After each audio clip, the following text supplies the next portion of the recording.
శ్రీగురుభ్యో నమ. హరి ఓం. ఈ 9వ తారీఖు జూన్ నుంచి జూలై 3వ తారీఖు వరకు కూడా గురుడు శుక్రగ్రహాలు కలయిక వల్ల మేషం నుంచి మొదలుకొని మీనరాశి వరకు కూడా జరిగేటువంటి ఫలితాలు ఈ విధంగా ఉండబోతున్నాయి. ఈ గురుల్లో శుక్రుడు ప్రవేశిస్తూ ఉండడం వల్ల జరిగేటువంటి విపత్తులు కానీ మంచి అవకాశాలు ఏమన్నా మన లైఫ్లో ఈ నెలలో ఏమైనా మార్పులు సంభవించవచ్చా, ఆర్థిక ఇబ్బందుల నుంచి మనం ఏ విధంగా బయటపడడానికి ఏమైనా మార్గాలు ఉన్నాయా, అనారోగ్య సమస్యల నుంచి బయటపడడానికి అవకాశం కలుగుతుందా అనేటువంటి విషయాన్ని మనం మేషం మొదలుపెట్టుకుని మీనరాశి వరకు కూడా మనం విశదీకరించి చెప్పుకుందాం. తదుపరి సింహరాశి వారికి 9వ తారీఖు జూన్ నుంచి 3వ తారీఖు జూలై వరకు కూడా గురుల్లో శుక్రుడు ప్రవేశిస్తూ ఉండడం వల్ల ఒక విధమైనటువంటి సెల్ఫ్ కాన్ఫిడెన్స్ లెవెల్స్ పెరుగుతూ ఉంటాయి. కానీ ఏదో తెలియనటువంటి భయం లోపల వెంటాడుతూ ఉంటుంది. మరి ఇది నేను చేయలేకపోతే నన్ను ఏమనుకుంటారో అని మనసులో మదనపడుతూ ఉంటారు. కానీ మీ వల్ల మాత్రం అవుతుందని చుట్టుపక్కల జనాలందరూ మిమ్మల్ని ఎదురుకు తీసుకురావడం, ఆ పని పూర్తి చేసేయడం, పర్వాలేదు భగవంతుడు నన్ను చూస్తున్నాడు కాబట్టి నేను ఈ పని పూర్తి చేయగలిగాను అని మళ్ళా స్థమతపడ్డం అనేటువంటి జరుగుతూ ఉంటుంది. పైగా ఈ నెలలో ఆర్థిక పరంగా కాస్త స్థిరత్వాన్ని ఏర్పరచుకుంటుంటారు సింహరాశి వారు. అప్పులు అనేటువంటివి తీరుస్తారు. కొత్త అప్పు చేయడానికి ఇప్పుడొద్దు, ఈ పాత అప్పులన్నీ ముందు క్లియర్ చేసేద్దాం అని ఒక నిర్ణయానికి అయితే తీసుకుంటుంటారు. కొత్త అప్పు చేయడానికి 1కి 10 సార్లు ఆలోచిస్తారు. అప్పుల బాధ నుంచి కాస్త వెసులుబాటు వచ్చేటువంటి అవకాశం ఈ నెలలో ఉందని చెప్పుకోవచ్చు. పైగా పూర్వం ఎప్పుడో మీరు చేసినటువంటి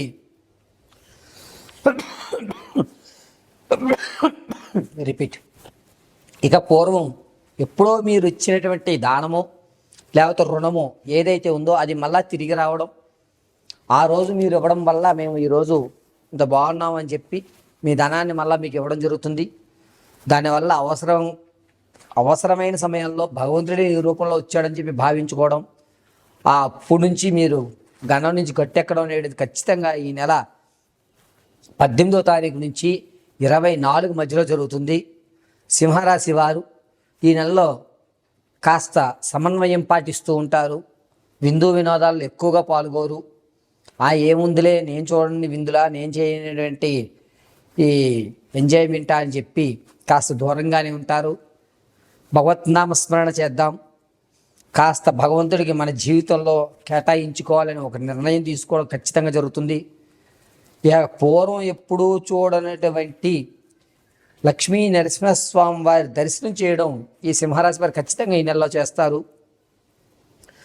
పైగా అనుకోకుండా దూర ప్రాంత ప్రయాణాలు చేయడం ఖచ్చితంగా జరుగుతూ ఉంటుంది. అత్యంత ఆప్తులను కోల్పోయేటువంటి అవకాశం కూడా ఈ నెలలోనే జరుగుతుంది సింహరాశి వారికి. వీరుండుంటే నా జీవితంలో మార్పు వచ్చేది, ఇతను నేను కోల్పోయాను అనేటువంటి మదన పడేటువంటి అవకాశం ఎక్కువగా లభిస్తోంది. మానసిక క్షోభ అనేటువంటిది జూన్ 11వ తారీఖు నుంచి 20 మధ్యలో మానసిక క్షోభ అనేటువంటిది సింహరాశి వారు అనుభవిస్తాం ఖచ్చితంగా జరుగుతుంది. ఆరోగ్యం విషయంలో కూడా మెదడుకు సంబంధించి అనేకమైన ఇబ్బందులు, మతిమరుపు రావడం, పెట్టిన వస్తువుని ఎక్కడ పెట్టామని నేను మర్చిపోవడం, ఇచ్చిన మాటని నేను చెప్పాను ఈ మాట అని అనడం, ఏదో ఆలోచించేటువంటి ధోరణిలో ఉండడం అనేటువంటిది ఈ నెలలో జరుగుతూ ఉంటుంది. సింహరాశి వారు ఆర్థికంగా పర్వాలేదులే అనేటువంటి మాట అయితే అనిపించుకుంటూ ఉంటారు. ఎక్కడా ఎవరిని కూడా ఏ ఇబ్బందులు పెట్టకుండా ఈ నెలలో కొనసాగింపు జరుగుతూ ఉంటుంది. సింహరాశి వారి జూన్ నుంచి జూలై వరకు కూడా కాస్త దైవ సంబంధమైనటువంటి కార్యక్రమాలను ఎక్కువగా పాల్గొనడం, దీనివల్ల రానున్న రోజుల్లో బంగారు భవిష్యత్తుకు బాట వేయడం అనేది జరుగుతూ ఉంటుంది. పైగా సింహరాశి వారు గురుడు శుక్రుడితో కలిసి ఉండడం వల్ల కాలం కలిసి వస్తుంది అనేటువంటి విషయాన్ని చెప్పుకోవచ్చు. రిపీట్. కాలం కలిసి వస్తుందనే విషయం చెప్పుకోవచ్చు. సింహరాశి వారు వ్యక్తిగతమైన జాతకాన్ని తెలుసుకోవడానికి కింద స్క్రోల్ అవుతున్న నెంబర్ని సంప్రదించండి. ఒకవేళ date of birth, time, place of birth మీకు తెలియకపోతే కనుక మీ ఫోటోని పంపించడం, మేము అడిగేటువంటి 3 ప్రశ్నలు మీరు సమాధానం చెప్పడం వల్ల మీ పూర్తి జాతకాన్ని విశదీకరించి చెప్పడం జరుగుతుంది. అయితే ఈ సింహరాశి వారు 9వ తారీఖు జూన్ నుంచి 3వ తారీఖు జూలై వరకు కూడా ప్రతిరోజు ఏదన్నా గ్రామ దేవత దేవాలయాన్ని ప్రదక్షిణ చేసి కొబ్బరికాయ సమర్పించిన ఆదివారం రోజున అద్భుతంగా కలిసి వస్తుంది. అంతేకాకుండా సింహరాశి వారు సుదూర ప్రాంతాలకి ప్రమోషన్లు రావడం ఖచ్చితంగా జరుగుతూ ఉంటుంది. ఈ సింహరాశి వారు ప్రతిరోజు కూడా చందనాన్ని ధరించండి. లక్ష్మీ నరసింహస్వామి వారి అనుగ్రహం కలిగి ఉంటుంది. లభిస్తుంది. ప్రయాణాల విషయంలో చాలా జాగ్రత్తగా ఉండాలి. ముఖ్యంగా రాత్రి వేళల్లో ప్రయాణం చేసేటప్పుడు ఈ మీనరాశి వారు అత్యంత జాగ్రత్త వహించండి.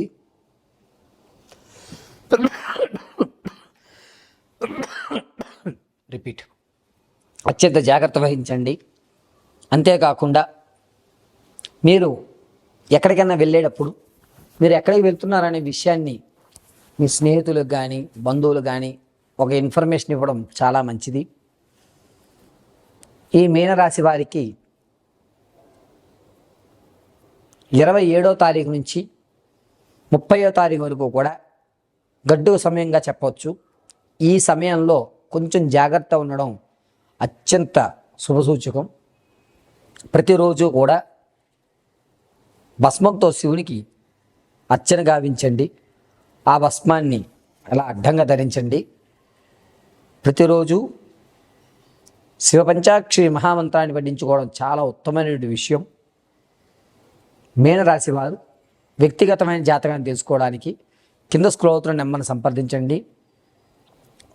ఒకవేళ మీకు date of birth, time, place of birth తెలియకపోతే మీ ఫోటోని పంపించడం, మేము అడిగేటువంటి ప్రశ్నలకు మీరు సమాధానం చెప్పడం వల్ల మీ సమస్య పూర్తి పరిష్కారాన్ని వివరించి చెప్పడం జరుగుతుంది.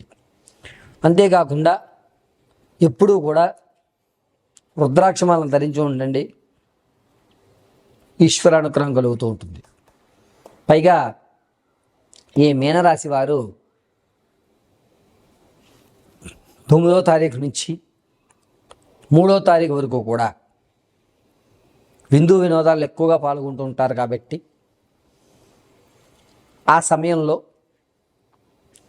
ఎవరు మన శత్రువులు, ఎవరు మన మిత్రులు, మనం మాట్లాడేటువంటి విధానం వల్ల ఎవరు మనసు నొచ్చుకుంటుంది అనేది ఒక్క క్షణం ఆలోచించి మాట్లాడుకోండి. మీ మాట వల్ల ఇతరుల యొక్క మనోభావాలు దెబ్బతినేటువంటి అవకాశం ఎక్కువగా గోచరిస్తుంది. కాబట్టి ఈ విషయంలో కొంచెం జాగ్రత్తగా ఉండడం చెప్పదగ్గ సూచన. ప్రతిరోజు కూడా భస్మధారణ చేయండి. కలిసి వచ్చేటువంటి అవకాశం లభిస్తుంది. పైగా ఈ మీనరాశి వారు 9వ తారీఖు నుంచి 3వ తారీఖు మధ్యలో వీలున్నంత వరకు కూడా శివాలయంలో ఎక్కువ సమయం కేటాయించే అవకాశాన్ని ఏర్పరచుకోండి. సర్వం పరమేశ్వర అర్పితమస్తు.